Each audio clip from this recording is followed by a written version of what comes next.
Angela Poe Russell is here. Thanks for being with us this morning. I hope you had a great Easter. I did. Thank you so much for having me. And it's my first time being on the show since Manda has joined. I'm Good to see excited you. to be on the air with you. Yeah, same. So you are talking about what is happening in Seattle, and that is a report in the Seattle Times saying a record number of tents and encampments are being taken down. Have you noticed this anecdotally, at least? Okay, Charlie, it's so funny because it's so true that we will often notice when there is a problem, but then you don't notice it when the problem is fixed. So when this report came out, I said, wait a minute, it actually is better. I mean, the numbers came out that the mayor has reduced the number of tents in the city from 1,500 to 215. Let that sink in, like 1,500 to 215. And then I just thought, because, I live in the city of Seattle, and it is so much better. I recently was at the convention. I don't know if you all have been to the brand new convention center. Beautiful. It is gorgeous. And I was there for a conference, and the people there were just loving their time in the city.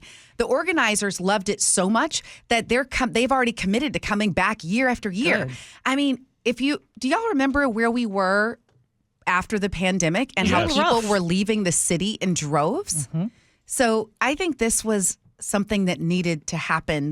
This was a moment of leadership where, for survival, the city needed to kind of take this tough stance. I also live in the city, and I've noticed. Yeah. Did it take? So when these numbers came out, did you did it just confirm what you had already noticed, or did it? I think you're right. I didn't really notice until it was pointed out to me. Because I come to work at 3:30 in the morning, and I'm half awake. Yeah. I don't really process what I'm seeing on the way in. Right. Here's the question, though. I feel like that I don't know if we need to grapple with, but maybe we should. That a lot of the homeless advocates are saying that this has not reduced the number of homeless people, that it's just pushed them back into the woods. And I don't know. On one hand, I think research has shown us that when people are there are some people who fall in hard times, and I think we need to support everybody. Then there are those people who there is a drug issue, and until they are made to feel uncomfortable, change doesn't happen. And so I just feel like I struggle with I think we need to help. I think pushing people back deeper into the woods is not the answer, but I also think letting them continue on the sidewalks and our streets and our parks is not okay. Well, you're keying into something that I've been doing a lot of work on in the background. I'm working on this report. Part of the thing that you notice in the city, the county, even the state is this is a housing first approach. This is a harm reduction approach, and you key into making people feel uncomfortable. That's one thing that they are attempting not to do when going specifically to help people who are drug addicted and homeless. We're not talking about somebody who's on tough times but people who are in active addiction and strong addiction. Right now, the approach is, hey, let's get you a roof over your head, and we'll deal with the addiction later.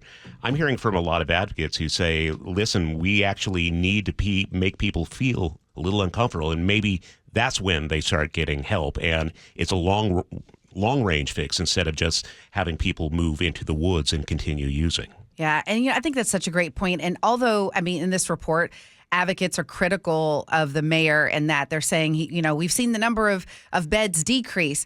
But when you really dig into the numbers, we're trending up. I think, in other words, there's still more money being invested in shelters than encampments. And I think that's the balance we want to see. One thing that I'm watching, part of the challenge that the city had for a while was that their hands were tied. They weren't allowed legally to remove tents unless there was a place for them to go. And then the U.S. Supreme Court stepped in and said, nope, cities will have the freedom to do this. But this is all getting legally tangled up again. So I don't know how long the city's going to have this power and what it will mean. Yeah, and anecdotally, I will say I live in actually it's North Pierce County, but basically South King County. I am seeing a lot more homeless folks who are there, so perhaps this is also kind of moving them around. Shuffling. You've got to do both. I think we have to keep these right-of-ways clear and at the same time put money into getting people out of the tents and into shelter and recovery, whatever is needed for that individual. Always love speaking with you, Angela. Thanks for joining us. Thank you She's for coming having up me.